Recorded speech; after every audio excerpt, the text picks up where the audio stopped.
Hey everybody, it's Tiffany and I am coming to you tonight live from the island of Crete. Crete is part of Greece, and I don't know if you knew this, but there are literally thousands of Greek islands. A lot of them are not inhabited, but of course Crete is. Crete is one of the larger of the Greek islands, and it has two major cities. One of the cities is Heraklion, and that is the city that I visited with students when I first started traveling. We went to the Palace of Knossos. It was the palace of the Minoan king. If you know that story from legend, the Minoan king was the one who built the labyrinth, and the Minotaur lived there until he was defeated. So I saw that part of the island when I was with students. The part that I'm staying in on my own is in an area called Hania, which is also the name of the major city, but I'm not staying right in the city. I wanted to do a beachfront property, and there really weren't many options in my budget directly in Hania. Plus, the beaches there, from what I had read, were not that pretty. So I'm actually staying about a 15 or a 20-minute bus ride from Hania in a little town called Aia Marina. It looks like Agia Marina, but that's not how you say it. I learned, like my first day. Well, anyway, I've been here for 2 weeks, and it has been absolutely amazing. I would come back here in a heartbeat. In fact, I leave in the morning to fly to Athens, and then I'm there for like 2 days before I'm heading home to the US for the summer, for the year. And I have to say that when it was time for my experience in Istanbul to be over, it was time to come to Crete, I was ready. I was ready for something different. I was ready for a change of pace. I wanted to, see something new. I was a little bit tired. No, I was a lot tired, actually, from all of the city traveling that I'd been doing. But now that I've been here 2 weeks, I'm thinking, I'm not ready to go yet. I don't want to leave. I've been kind of like depressed about it this afternoon, if I'm being totally honest.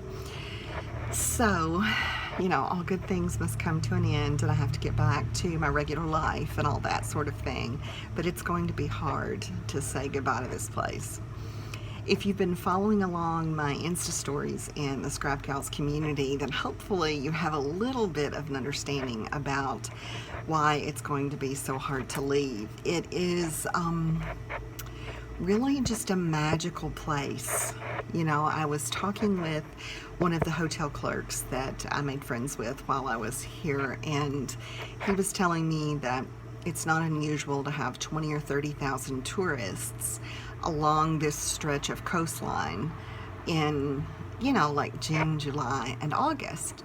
But in the winter, he said only about 1,000 people live in this 2 or 3 hour stretch of the Crete coastline. He said everything's closed, even the restaurants aren't open. You have to go all the way into Hania for pretty much everything. So I don't know that I would do so well in the wintertime here, but I would like to come back and visit in what they call the shoulder season. It has been pretty hot. Now, I have to say, it's not hot down on the beach because there's this amazing breeze that's blowing, but I am maybe 150, 250 steps from the beach, where I am on my little terrace area, and there's not much of a breeze blowing. And even though the air temperature is not nearly as hot as it was last week, the humidity is really high. So I don't know if you can tell that I'm slowly melting, but I am, and my hair is getting curlier and bigger by the moment. So, that being said, I think I might want to try to come back in maybe May or late September, early October. I think that would be a really interesting time to visit here. The water is very clear. I've seen very little wildlife in the water. I mean, I've seen some small fish, but not a lot. I don't think that they come into the shallow areas here for whatever reason. I don't know. The water is so clear that you can see exactly where you're putting your foot, even if it's, you know, up to chest level or whatever. You can still see the bottom of the ocean, and that has been great. It's been very, very clear. You know, there hasn't been like any kind of weird red tide or a bunch of seaweed in the water or anything like that. Now, I will say, from Friday until today, so today's Monday, so Friday, Saturday, Sunday, Monday, it has had quite a bit of a surf because there's been a lot of wind. I think there may have been some storms maybe out to sea that were blowing in, and so I can tell a big difference in like the waves and the currents and all of that sort of thing. The tide, like how far it was coming in to where the sunbeds were and that sort of thing. So I could tell a really big difference these past 4 days or so. But the first 10 days I was here, it was like getting into a swimming pool. It was so calm and clean and clear and just heavenly. The water is a little bit on the cool side. I didn't really expect that. I guess I'm used to the ocean in the Gulf of Mexico, which is pretty warm. You know, those southern jet streams keep it really warm. And it is not like that here. I would say that, oh gosh, the water's probably a good 10, 15, 20 degrees colder than in the Gulf of Mexico, but that feels so good once you've been baking in the sun for a while. Now, I will say that I went to a beach that the locals really like on Saturday. Was it Saturday or Sunday? I guess it was Sunday. And it was so windy and the water was so cold that the one time that I actually got in the ocean, when I got out, I had goosebumps on my whole body. And y'all know I don't get cold. I'm always hot. So that tells you, you know, like what the air temperature and the water temperature were like. So I'm periodically gonna have to stop and start this because I have already packed my suitcases since I'm leaving early in the morning. And silly me, I packed my little selfie stick that helps me hold the camera steady. So my apologies. Hopefully it won't be too distracting. So just kind of a little bit about what I did here, I guess, to give you some feedback on that. It is definitely a beach town. And so like I would get up in the morning and my hotel included a lovely breakfast buffet, like 8 or 9 or 10 banquet tables of food every morning for breakfast. And it was a combination of kind of traditional breakfast items and Greek and Cretan breakfast items. So it was nice. I mean, I never did have the yogurt with all the stuff in it just because I don't really like yogurt unless, you know, I'm making it pretend to be sour cream or something. But and I never did have that. But I had a really good breakfast every day, and that meant that I think I only bought lunch once or twice the whole time that I was here.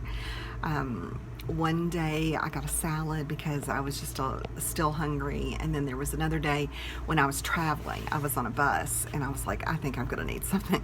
So that really saved me a lot of money because I was able to, you know, eat a really good breakfast. I usually ate around, oh gosh, 8 or 9 in the morning, and then I would have a cocktail or a Coke or two in the middle of the day, and sometimes a snack. You know, I might have taken an extra piece of fruit from breakfast, or I think I bought a can of Pringles at one point, and then I bought like some spicy trail mix one day. So I'd have some kind of a snack in the afternoon with my cocktails. And then I would go to dinner about 7 o'clock. Now that was actually a little bit too early, and I discovered that after a few days. And so I pushed my dinner time back some, and that was actually really good because it was so much more comfortable outside, and that gave me plenty of time to like come in from the beach around 4:30, 5 o'clock, take a shower, and then just kind of relax, rest for a little bit before I actually headed out to dinner about 7:45 or 8 o'clock. So they do operate on a little bit of a later schedule, I think, than we do in the U.S., particularly in small towns. And all of their shops stay open until like 10 p.m., which is nice. So you can go to dinner 8-ish, you can have dinner, and there are still going to be shops open when you finish. So that's really good. While I was here, I did 3 kind of big excursions. The first one was an organized excursion. So like I paid the hotel to have a bus come pick me up, and take me these places. They took me to Elafonisi, which was that pink sand beach that I visited first and I shared with you guys on social media. And it was beautiful. It was pretty much everything I imagined, except it was super crowded. And I knew that it was going to be crowded, but I didn't really know how crowded until I got there. So that was a lot of fun, and it was like 22 euros. And we stopped in 2 little villages. We had lunch. We went to a cave. I didn't go all the way up. I walked 300 steps, and I was just like halfway there. Steps up, like up a cliff. And I was like, forget it. If somebody wants to airdrop me the pictures, great. Otherwise, I'm here for the beach anyway. So, so we did that, and I was at Elafonisi for probably 3 hours or so, and it was just great. It was perfect. So then a few days later, so maybe a week later even, I did another excursion, again through the hotel, where they had like a tour bus come pick me up. And it took me to 2 stops. One of them was a beach called Gramvosa, which had a huge castle like at the top of a cliff. Of course, everything in Greece is on the top of a cliff, just FYI. And I shared some pictures of people like trekking up to this thing. Well, we only had an hour and a half at Gramvosa, and it was going to take me an hour and a half to go up to the castle, the fortification, the ruins. So I decided not to do that, and I just went to the beach and took pictures and enjoyed the beautiful water. And then we got back on the cruise ship and went over to Balos, which is another really famous beach.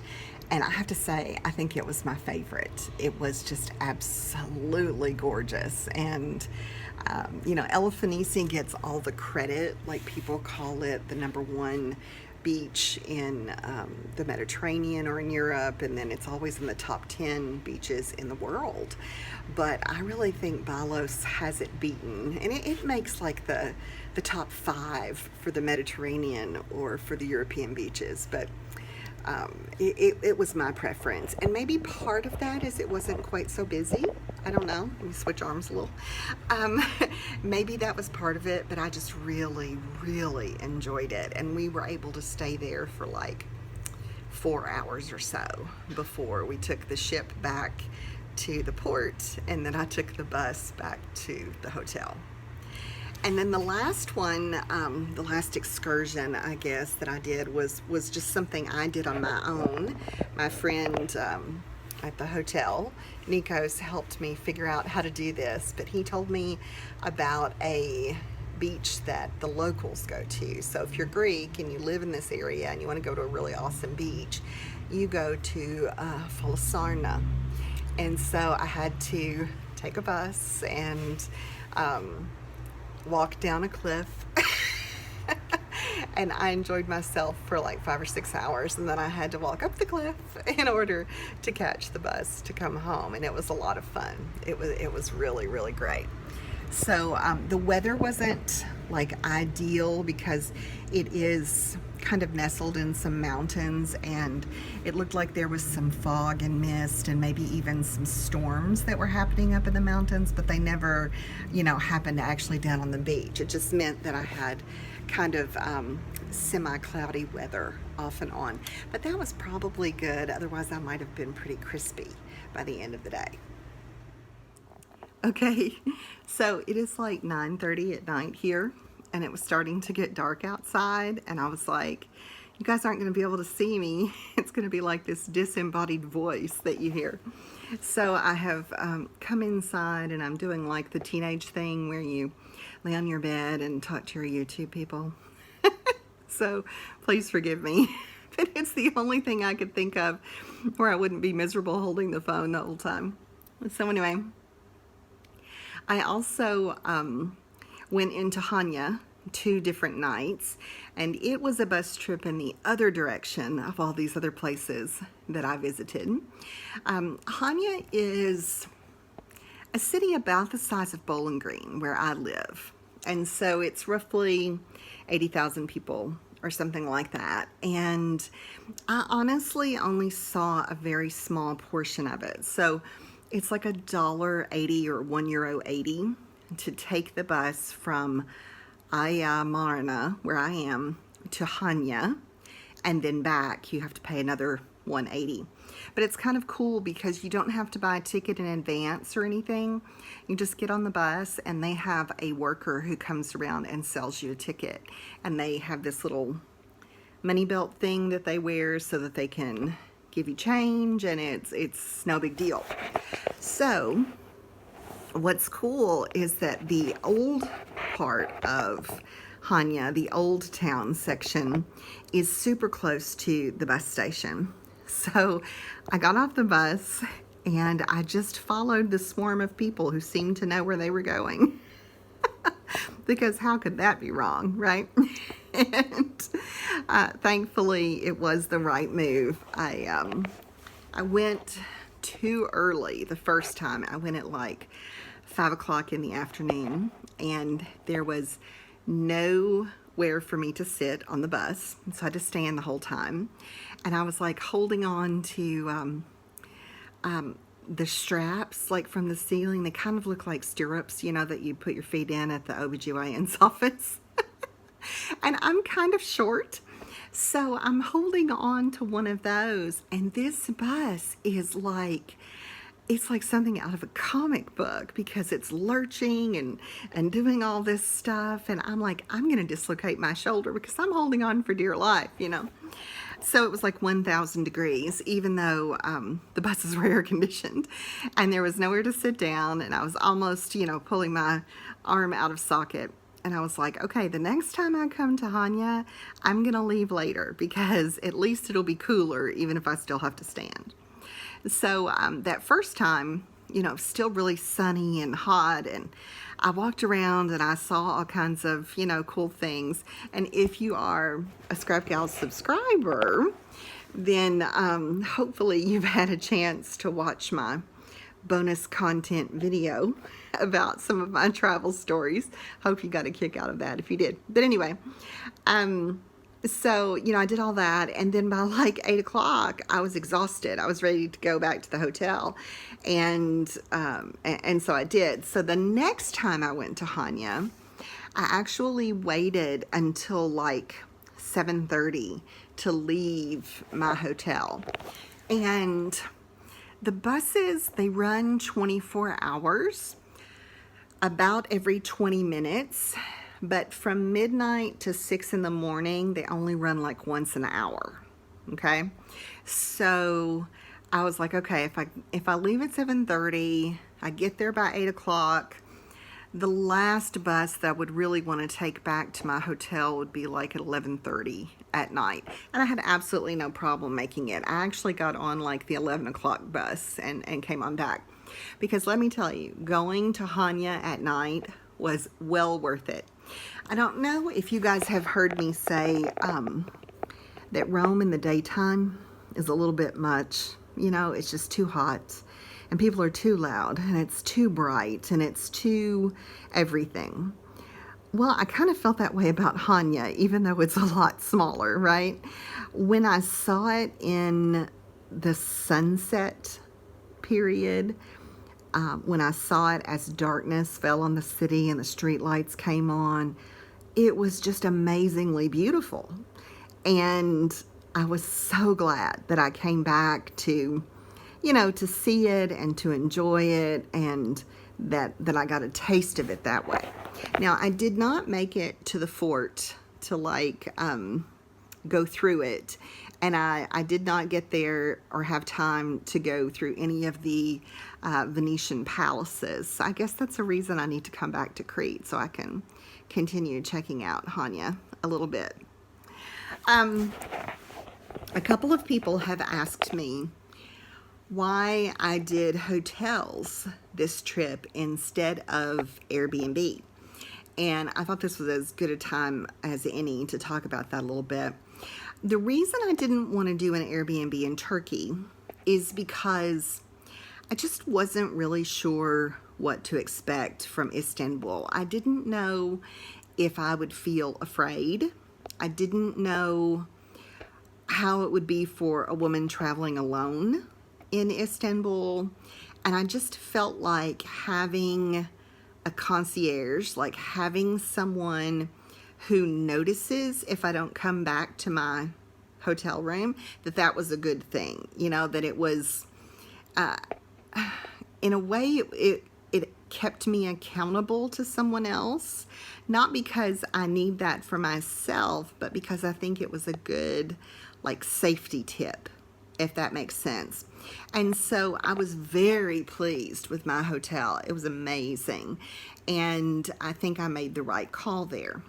Now, when it comes to Crete, there were a couple of other things to think about. So I started reading about Crete, of course, and one of the things that I kept seeing about Airbnb is that sometimes they were misrepresented and they ended up being like ruins almost. If you've ever watched HGTV and there's a 400-year-old farmhouse somewhere in Europe and they're like, yeah, we could make something out of this, and you're like, these people are crazy. Those were the kinds of stories that I had been reading about online. So that scared me a little bit. And then I wanted to be beachfront. And as I was looking at Airbnb, unless I wanted to do a big house, and unless I wanted to be in the middle of nowhere, which would mean I'd have to have a rental car, I just wasn't going to be able to make it work. I needed to be in walking distance of restaurants and shops. I needed to have access to an ATM, to a bank of some sort. I needed it to be something that I could easily get a taxi to come pick me up when it was time to go back to the airport, or, if I needed something else. And I didn't want to rent a car because the Greeks are kind of aggressive drivers. And a lot of the roads are single lane gravel. Not everything is paved here. So, I knew I didn't want to do that. And so I was like, okay, I'm going to have to go for some kind of a hotel. And I didn't really want a big high rise or anything like that. And honestly, there aren't many of those on this part of the island. And I didn't want anything that was super, super Americanized. I wanted it to have some of the charm of, being traditionally Greek. And so I've been really, really pleased with this hotel, and I'll do a blog post at some point and I'll share the details, but it has been well worth the money. It's been very well taken care of. The people here have been awesome. I have not felt unsafe for 1 minute. And it was just a really kind of chill sort of beach community. I was trying to think how would I describe these beach communities of Crete to someone who has never been here. And the closest I could come to it would be the time that I took a vacation with my friend Vonda on Isla Mujeres, which is an island off the coast of Mexico near Cancun, because it's mostly little mom and pop places. And you know, you'll see this really fancy, fabulous restaurant or hotel, and then next to it will be like an empty lot filled with tires. You know, it's just, it's not polished. And I know that there are people that really matters to them, but I sort of like that it's not super polished. If you want the Greek island experience from, you know, like Sisterhood of the Traveling Pants or whatever, then you need to go to Santorini or to Mykonos.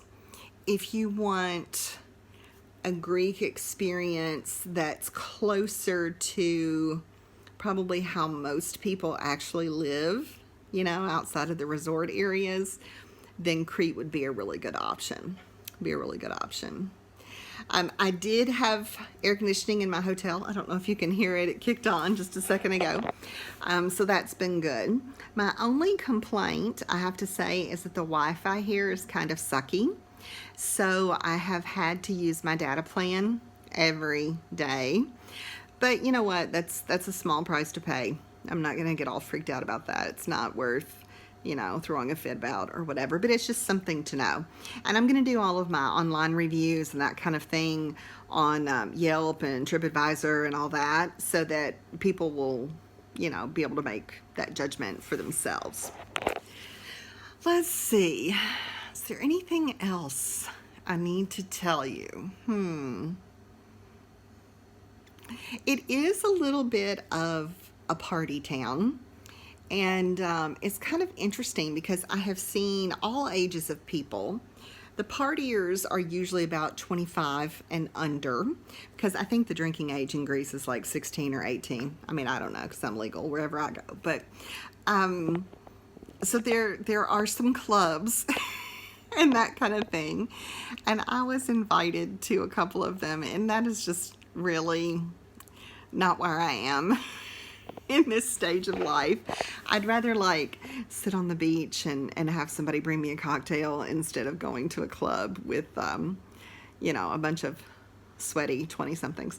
So I didn't experience that part of the island. You might have to read up on that from someone else's experience if that's important to you. There really isn't a lot of activity.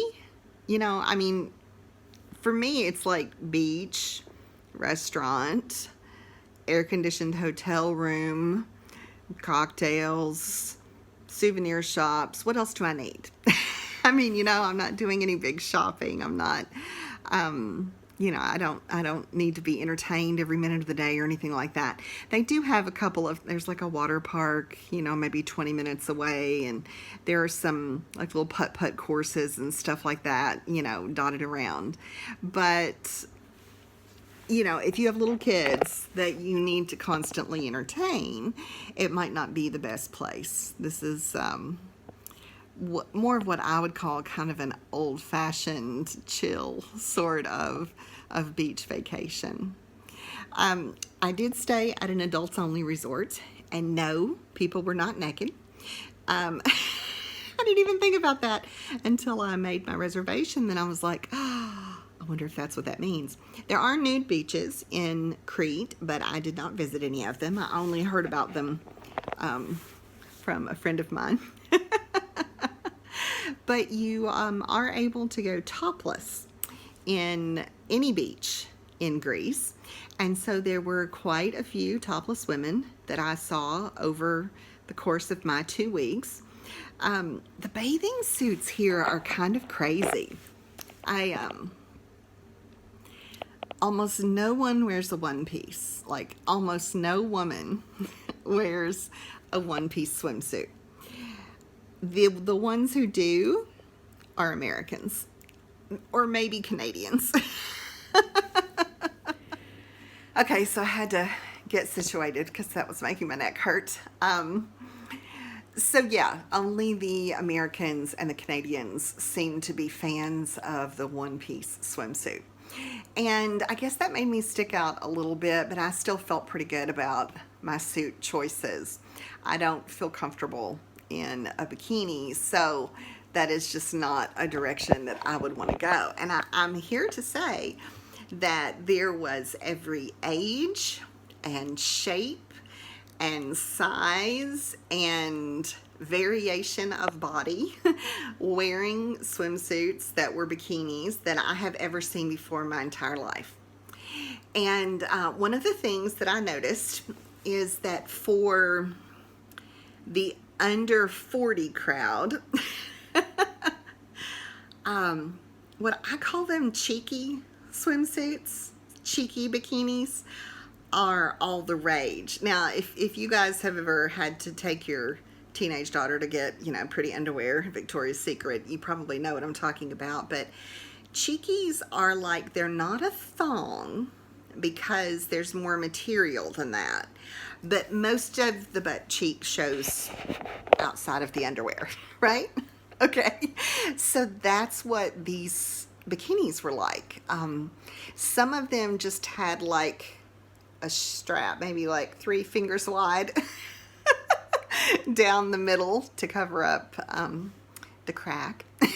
And then others covered even more like the actual little those little cheeky shorts that you get at Victoria's Secret. But I'm telling you, from about 15 years old to about 40, most women had on some variation of that. So I saw a lot of boobs and saw a lot of butt cheeks. And the only ones that really shocked me, I have to say, were the ones where like the teenage girl was with her family, including her dad, and her like whole butt was hanging out, but she wasn't old enough to be on her own and buying her own swimsuit. You know what I mean? That 15, 16, 17-year-old age, like I just can't imagine wearing something like that in front of my dad. But I guess that's just, a cultural difference. Now, the men's swimsuits were likewise very revealing, because only Americans and Canadians wear those loose kind of long board shorts that come almost to your knees. And those were really reserved for like Americans and Canadians over the age of 35. Under 35, even the Americans and the Canadians were wearing kind of shorter trim shorts that maybe came mid-thigh. They were still made like what we think about traditional men's bathing suits, but they were much shorter and much closer cut than those board shorts that were popular for so long. But everybody else, I'm telling you, 95% of the men had on some sort of a brief or a Speedo. And some of them had like do-rags to match. Like, so they had their little brief on that had flames on it. And then they had, like I call it a do-rag. I don't really know what you call it. Like a little bandana or scarf or whatever. In the same print. So they were like accessorized.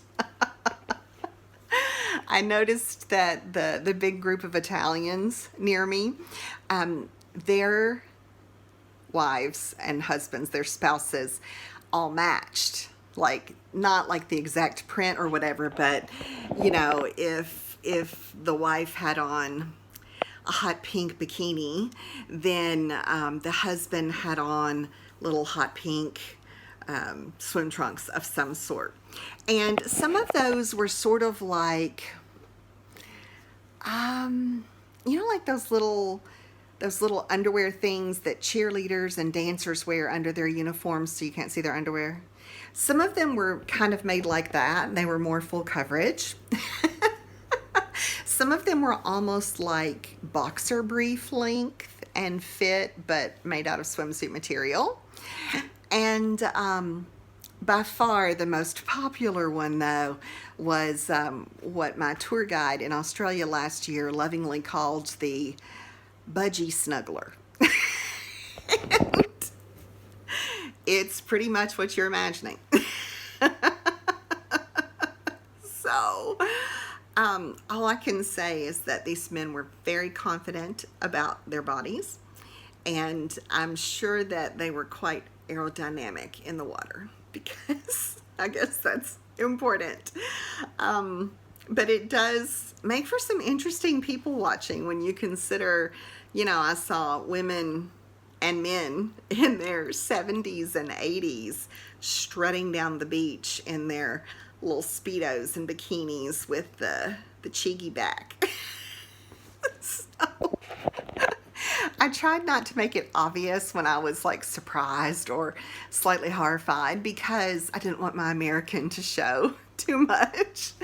But I did not need to worry about showing too much or feeling self-conscious or anything because that's just not the way it works here. And I do have to say that that was actually very reassuring that nobody really cared what you had on. And certainly most people at my hotel area, they were in couples, but not everybody. And a lot of people at other hotels had families and stuff with them. So yeah, it was pretty fun, I have to say. And I thought about like videoing and taking pictures and stuff, and then I decided that was like a violation of their privacy, that I wouldn't want people to do that like to me, and so that's why I didn't film it or anything. But it was definitely a learning experience, I have to say that. So well, I hope that you have enjoyed this little live hello from Crete, and that you consider putting it on your bucket list of places to visit. I have absolutely loved it. The people have been wonderful. The food has been amazing. The scenery, the natural beauty of the waters and the cliffs and the sand and the islands has just been breathtaking. And it was everything that I imagined that I wanted in an island vacation. So you can't do much better than that, right? All right, so leave a comment or a question if there's something else that you want to know. And I hope that if you haven't subscribed to my channel yet, that this will make you want to do so. All right, I'll catch up with you guys later. Bye.